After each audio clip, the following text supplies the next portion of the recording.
let's talk about Marvel's first family because they have gotten, I think, a bit of it's weird because they haven't gotten short shrift, but they haven't been set up to succeed. It feels like they were very much felt like kind of a like Me Too play as well. Like, oh, like superheroes are trending right now in like the mid 2000s. Oh, take Fantastic Four, see what you can do with them.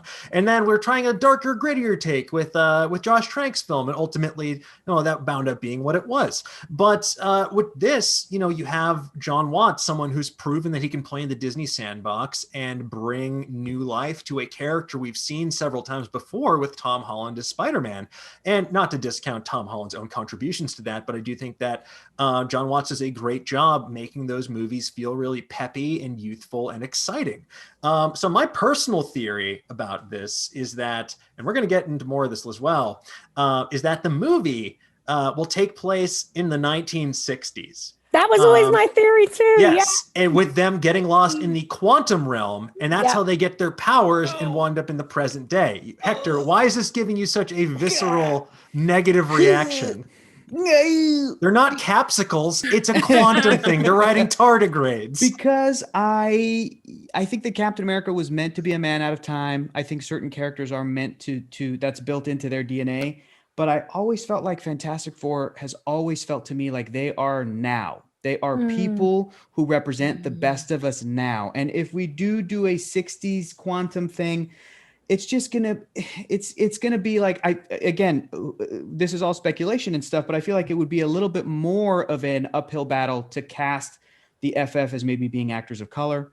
If they're all astronauts from the 60s, it's like they're all going to be good looking white people coming through a portal or whatever. The other thing about the Fantastic Four is like, if they were stuck in the far future from their own time, Reed, I think, would find a way to get them back. Even if he can't cure Ben Grimm, he's going to find a way to put them back in their original time, sort of like the time-traveling young X-Men of recent Marvel comics, which is a storyline I adore. I think it's great.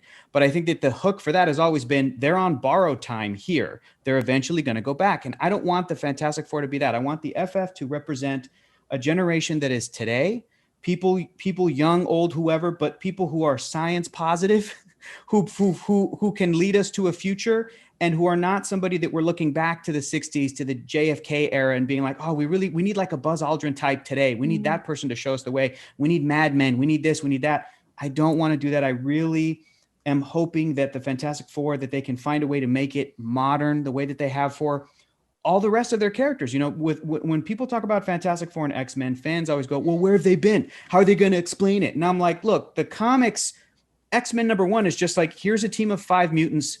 People are born with powers sometimes. Let's go. Like you don't have to be like, well, where were they during the Avengers fight? Here you go. Here's Tilda Swinton doing stuff. But again, there's no Stephen Strange yet. So there's no X-Men yet. There's no Fantastic Four yet. And that's okay. And to Rosie's point, I also thought about that, about the maybe soft confirmation that they'll be young, that they'll be Ultimate Fantastic Four age, that they'll be Peter's age, because it's John Watts. But I also really believe, and again, great point on this earlier, Rosie, talking about how the MCU has so much for its 12-year history given us stuff, and comic book fans have been like, okay, well, I guess it means we're not getting this. And then eventually we did. We got Scarlett Johansson as Black Widow, and comic book fans are like, okay, I guess she's not Russian. Turns out she's super Russian. We got Mandarin, and comic book fans were like, okay, I guess we're not doing a legit Mandarin. Turns out we're going to get a legit Mandarin. So I have a feeling that they're very aware of what these properties do and what like the best of them, their idealized versions, can give us. And I believe John Watts is such a good director of, yes, of course, with young people, which means hopefully his Johnny Storm's going to be like a riot, but that if you give him a cast where Reed and Sue and Ben are in their 20s or 30s or 40s even, and maybe Johnny is just a really immature 29-year-old or a 35-year-old, like he's still going to know to tap into that dynamic. And still be able to bring out what the Fantastic Four should have been on screen since 2005, since Roger Corman, since forever, because I just kind of trust in Marvel and that whole brain trust. So I believe that John Watts can do it. I think that he can not just make teen movies in the vein of John Hughes, but I think that this guy is really, really good at, I mean, look at what he did with the Vulture. Look at what he did with Mysterio. And not just him, but everybody behind the scenes working on those Spider-Man films. The Adrian Toomes Vulture has always been a very kind of a one-note, a Spider-Man character who's got a great look, but not the most maybe compelling story. And then they give us Michael freaking Keaton. And the same with Mysterio. It's always been kind of a weird gag. Like they've tried to do some dark stuff with him in the comics, and then it's Jake Gyllenhaal and he's tied into Tony Stark, and there's holograms. It is all this stuff that to say Peter Parker's relationship with each of those characters and Peter Parker's relationship with the whole cast of those two Spidey movies is so solid that I am so excited about the interplay and the relationship of the members of the Fantastic Four. It's going to be amazing. Don't lose hope, Rosie. Don't lose hope. We got to get that Salt and Pepper Reed. I think they're going to give us an older Reed. I have to say, you did tap into. I always thought if you could get Taika to do it, and it starts in the 60s, they get trapped, I would say more in a negative zone, and you have a Doom thing. I thought Taika's going to cast whoever he wants. It won't matter about inclusivity. Like it's going to be, and the beginning will be weird and trippy, and the end will be in the future. But I do believe you're right about Reed is a futurist. I think that is important, and I think there's so much that could be done with the power of someone. And also, like, let's make Sue a real scientist. Like, let's let her be that. Let's get rid of that weird Jean Greyness of the old kind of comics where it's like, she is just a powerful woman, but men tell her what to do or whatever. Like, there is so much that can be done with a modern Fantastic Four. And also the other thing about John being in charge, which we haven't really talked about, but they have been seeding Fantastic Four in Spider-Man, even in a tiny ways. Like, the Tony Stark selling Avengers Tower, it's obviously going to become Baxter Building. And the fact that, something that I just realized now, Hector was talking, those Spider-Man movies are so heavily based around his relationships with older men, whether it's Tony Stark, whether it's Mysterio, whether it's Vulture.